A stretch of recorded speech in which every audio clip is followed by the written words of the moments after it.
बिस्मिल्लाहिर्रहमानिर्रहीम, अस्सलाम वालेकुम। बहुत ही इंटरेस्टिंग सूरत हाल है पीडीएम के लिए। जैसे जैसे दिन करीब आते चले जा रहे हैं, जो डेडलाइन दी है, जो तारीख पे तारीख दी है, वैसे वैसे ही इनमें इख्तलाफात बढ़ते चले जा रहे हैं।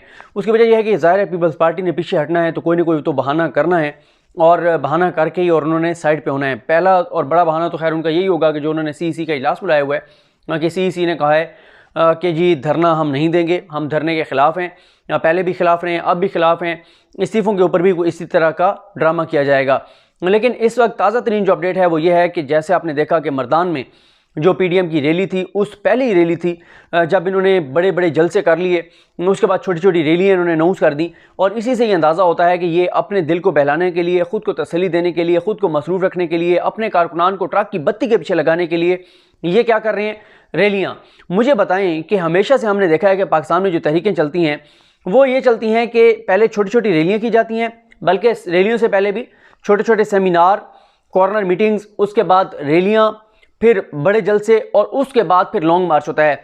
ये हम पहली तहरीक देख रहे हैं शायद जिसमें बड़े बड़े जलसे करके और उसके बाद छोटी छोटी रैलियाँ की जा रही हैं।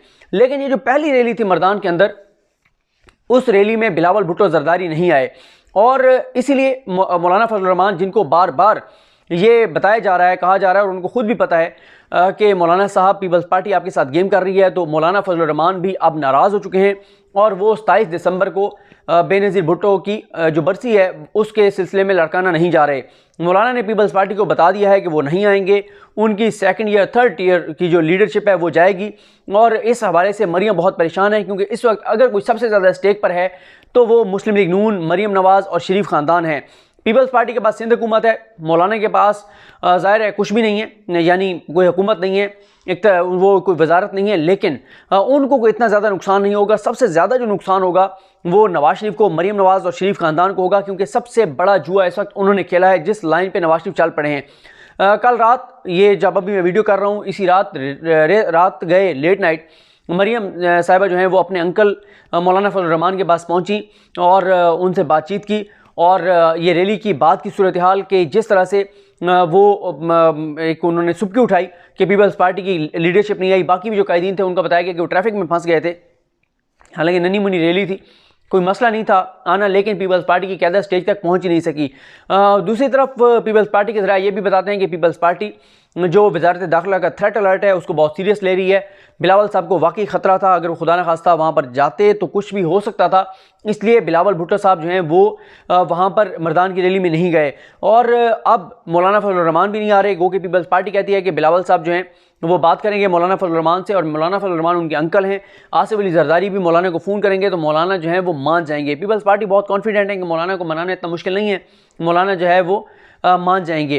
दूसरी तरफ यह है कि नवाज शरीफ उनकी परेशानी तो बहुत बढ़ गई है, उनकी जो सऊदी अरब मुंतकली वाली बात है वो भी मैं अगली वीडियो में आपको बताता हूँ। और यहाँ पर मैं आपको एक और चीज़ भी बताऊँ कि पीपल्स पार्टी सेनेट इंतखाबात में इसलिए भी हिस्सा लेना चाहती है कि peoples party second largest party जो है वो सेनेट में बन जाएगी और जब उनके पास सेनेट में मेजॉरिटी होगी और कभी यानी सेकंड नंबर पे होगी, वो अक्सरियत में होंगे और कभी हुकूमत ने आईनी तरमीम करनी होगी तो वो ब्लैकमेल कर सकेंगे हुकूमत को, बार्गेन कर सकेंगे हुकूमत के साथ कि ठीक है हम आपके साथ हैं इस मामले पर, लेकिन हमें ये उसके बदले में दिया जाए। तो अब तक की जो सूरत हाल है वो ये है कि लॉन्ग मार्च होगा, धरना नहीं होगा, बिल्कुल नहीं होगा धरना, पीपल्स पार्टी नहीं, इस्तीफे भी नहीं होंगे। इस हवाले से मैं आपको ये भी बताता चलूँ कि कल रात को ही कामरान खान साहब के प्रोग्राम में राना सनौला साहब ने बहुत बड़ी बात कर दी है और वो उन्होंने ये कहा है कि जनवरी और फरवरी में जो है वो हम नहीं कर रहे धरना और ये भी हो सकता है कि हम एक लॉन्ग मार्च करें और उसके बाद हम 23 अप्रैल की डेडलाइन दें और 23 अप्रैल की, और उसके बाद अगर हम धरना जो है वो शुरू करते हैं तो फिर हम 23 अक्टूबर तक ये धरना जारी रख सकते हैं। इससे वाज़े इशारा है, शिकस्त के इशारे हैं कि पहले ये जो पीडीएम का जो मरला था इसमें मुकम्मल तौर पर नाकाम हो गई है। अब वो अजीब व गरीब बातें कर रहे हैं, अब वो अपने ही किए गए ऐलानात से निकलना चाहते हैं, अब वो यू टर्न लेना चाहते हैं। अब उनको समझ नहीं आ रही कह रहे हैं तो करें क्या, अब वो यही कह रहे हैं कि जी हम क्योंकि सर्दी ज़्यादा है तो इसलिए अब हम सोच रहे हैं कि ठंडे मीठे मौसम में आएँ, यानी मार्च अप्रैल में। और लगता है कि उन्होंने हामिद मीर साहब का ये मशवरा मान लिया, बात मान ली है कि इनकलाब को क्योंकि ठंड लगती है, और ये बात इनको उस वक्त पता चली थी जब मीनार पाकिस्तान पर जलसा था और उस जलसे में पता चला कि इनकलाब को ठंड लग रही है और इनकलाब को ठंड लगने की वजह से मीनार पाकिस्तान के जलसे में लोग नहीं आए। तो ये जो मामला है ये बहुत तशवीशनाक है। पीपल्स पार्टी, जिसके बारे में ये कहा जा रहा था कि पीपल्स पार्टी इनको डिच कराएगी, वही चीज़ नज़र आ रही है कि पीपल्स पार्टी इनको डिच कराने जो है वो जारी है। और मैं एक चीज़ देख रहा था, वो मैं खैर आपको अगली वीडियो में बताऊंगा, बहुत इंटरेस्टिंग है। और नवाज शरीफ जो हैं वो बहुत ही ज़्यादा परेशान हैं। और अब आप देख रहे हैं कि नवाज शरीफ काफ़ी दिनों से उनकी कोई तकरीर नहीं हुई, कोई गुफ्तगू नहीं हुई और कोई धमकी उधर से नहीं आई, क्योंकि वो ज़ाहिर है बहुत ज़्यादा परेशान हैं, क्योंकि उनको भी ये नज़र आ रहा है कि पीपल्स पार्टी जो है वो इनको धोखा देने जा रही है।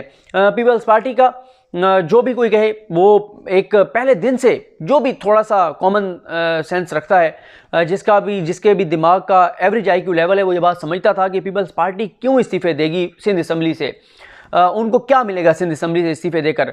वो अगर सिंध असम्बली से इस्तीफ़े देते हैं और दोबारा इलेक्शन होता है तो उनको वही मिलना है, सिंध मिलना है, तो सिंध तो ऑलरेडी उनके पास है। वफाक में कोई उनके चांसेस नहीं है। पंजाब में सूरत हाल यह है कि उनको पंजाब में उम्मीदवार नहीं नज़र आते। और कल का जो इजलास है जो मौलाना फजल रहमान का कल रात का हुआ है मरियम का, उस हवाले से ये भी बताया गया है कि मरियम ये चाहती हैं कि मौलाना साहब जो हैं वो एक मरतबा बिलावल के पास जाने की बजाय आसिफ अली जरदारी के पास जाएं, कराची में उनसे मुलाकात करें और आसिफ अली जरदारी से बात करें, उनको मनाएं। और वो मौलाना फजल रहमान जो लोगों को ये कह रहे थे कि आसिफ अली जरदारी जो है अब हमारे साथ है, इसलिए कि पहले उसने सेनेट इलेक्शन में भी हमें दगा देकर देख लिया, पहले उसने पिछले दौर हुकूमत में बलूचिस्तान की हुकूमत भी गिरा के देख ली, उसने सब कुछ करके देख लिया, लेकिन उसके बावजूद वो खुद भी गिरफ्तार हुआ, उसकी बहन भी गिरफ्तार हुई। तो अब आसिफ अली जरदारी हमारा साथ देगा। लेकिन आसिफ अली जरदारी साहब का मामला ये है कि उनकी जो 12 जनवरी की तारीख है, मेरा ख्याल 12 जनवरी है, जो कल मैंने आपको बताया था इस्लामाबाद हाई कोर्ट में अबूरी ज़मानत के ऊपर, अभी भी उनके हालात बहुत संगीन हैं, बहुत ख़राब हैं। और वो इसलिए हैं कि उनके केसेस अभी तक मौजूद हैं, चल रहे हैं, और 3 जजेस के पास चल रहे हैं। कुछ जज मोहम्मद बशीर साहब के पास हैं, कुछ जज मोहम्मद असगर साहब के पास हैं, और कुछ जज आज़म खान साहब के पास हैं। और जो उनका बेल वाला अबूरी ज़मानत वाला केस है वो जस्टिस आमिर फ़ारूक साहब और जस्टिस मोहसिन अख्तर कैनी साहब के पास है, जिस हवाले से आमिर फ़ारूक साहब ये कह चुके हैं कि ये Guinness book of world record में ये केस जाएगा कि 1.5 साल से ये अबूरी ज़मानत पर हैं। उनको शामिल तफ्तीश होने का भी कहा गया है। नैब उनके वारंट गिरफ्तारी जारी कर चुकी है, और अगली समात पर अगर आसिफ अली जरदारी की ज़मानत अबूरी ज़मानत कन्फर्म नहीं होती तो आसिफ अली जरदारी को गिरफ्तार कर लिया जाएगा। तो ये PDM के लिए बहुत बड़ा सेटबैक है, बहुत बड़ा धचका है। और आज की इस डेवलपमेंट के बाद कि बिलावल जिस तरह मैदान में नहीं आए, और उसके बाद मैं अभी देख लेता हूँ कि क्या बिलावल ने कोई इस हवाले से कोई ट्वीट भी किया है। तो मेरी नज़र से तो नहीं गुजरा कि बिलावल ने ट्वीट करके को बताया हो कि जी ऐसी कि जो है वो बिलावल ने बताया हो कि जी मैं इस रैली में क्यों नहीं गया या क्या वजूहत थी। तो जनाब बिलावल साहब का इस हवाले से कोई भी ट्वीट नहीं है। और ये आफ्ताब शेरपौ साहब की रिहाइशगाह पे वो गए हैं। अच्छा जई साहब को फ़ोन तो उन्होंने किया है, और इस हवाले से कहीं पे भी ये भी नज़र नहीं आया कि उन्होंने मौलाना को फ़ोन किया हो। ये वो आफ्ताब खान शेरपौ साहब की रिहाइशगाह पर गए हैं। अब मालूम नहीं है कि कौन सी उनकी रिहाइशगाह थी, इस्लामाबाद में या कहाँ पे, ये मुझे नहीं पता। लेकिन ये बहरहाल इम्पॉर्टेंट है कि बिलावल साहब जो हैं वो वहाँ पर नहीं गए जो मैदान में रैली थी। और बिलावल साहब का ये इसमें बताया जा रहा है कि उन्होंने आफ्ताब खान शेरपौ को बेनज़ीर भुट्टो की बरसी में शिरकत की दावत भी दिया है। यहाँ पर मैं एक और आपको इंपॉर्टेंट बात बताऊँ कि ये जो कहा जा रहा है कि हामिद मीर साहब की जानिब से कि बिलावल का लहजा बड़ा तल्ख होगा 27 दिसंबर को, तो वो हर साल ही तल्ख होता है, क्योंकि पीपल्स पार्टी के पास 2 ही दिन होते हैं जिस पे वो भरपूर तकरीरें करते हैं, एक सानिया कारसाज और एक बेनज़ीर भुट्टो की बरसी। तो ये बहरहाल मामलात हैं। बाकी मैं आपको पिछले हफ्ते मैंने एक हम न्यूज़ के ड्रामे का जिक्र किया था, मोहब्बत तुझे अलविदा, उसमें मैंने ऑन ए लाइटर नोट बताया था आपको वो जो मामला था कि उल्फत जो शाहान की पहली बीवी थी, और वो तो मैंने खैर और तनाजुर में पिछली वीडियो में जिक्र किया था। मैंने कहा कि इनसे तो वो ज़्यादा खुददार निकली है PDM वालों से। दोबारा कह रहा हूँ, ऑन ए लाइटर नोट कह रहा हूँ कि उसने जब शाहान ने उल्फत से ये कहा था कि तुम अपनी ज़ात से इतनी मोहब्बत करती हो कि तुम जो है वो ख़ुदकुशी नहीं कर सकती, क्योंकि उसने धमकी दी थी कि मैं ख़ुदकुशी कर लूँगी, लेकिन उसने 27वीं किस्त में ये धमकी दी और 28वीं किस्त में वो खुदकुशी उसने कर ली। लेकिन ये ज़रूर है कि शाहान ने टाइम पे जाके उसको बचा लिया, वरना पीडीएम जो है ये भी आईएसआई पे डाल देती, जैसे करीमा बलोच वाला आईएसआई पे डाल दिया कि कनाडा में आईएसआई ने उसको कत्ल किया है। लेकिन एक तरफ उसने धमकी दी, और ड्रामे की बात कर रहा हूँ, और जो उसने फिर करके भी दिखा दिया, ये है धमकी पे धमकी दे रहे हैं, तारीख पे तारीख दे रहे हैं। इमरान खान कह रहे हैं इस्तीफे दो, और इमरान खान भी वही बात कह रहे हैं जो शाहान कह रहा था कि तुम अपनी ज़ात में इतनी अपनी ज़ात से इश्क करते हो, मोहब्बत करते हो, ज़ाती मामला तुम्हारे ऐसे हैं कि तुम जो है वो इस्तीफे नहीं दोगे। तो ये तो इस्तीफे नहीं दे रहे। बहरहाल उल्फत जो है वो बच गई है। तो ये लाइटर नोट पे थी, बार बार कह रहा हूँ। मुझे अपनी दुआ में याद रखिए। अल्लाह करीम हम सबका हामी नासिर हो। अल्लाह हाफ़िज़।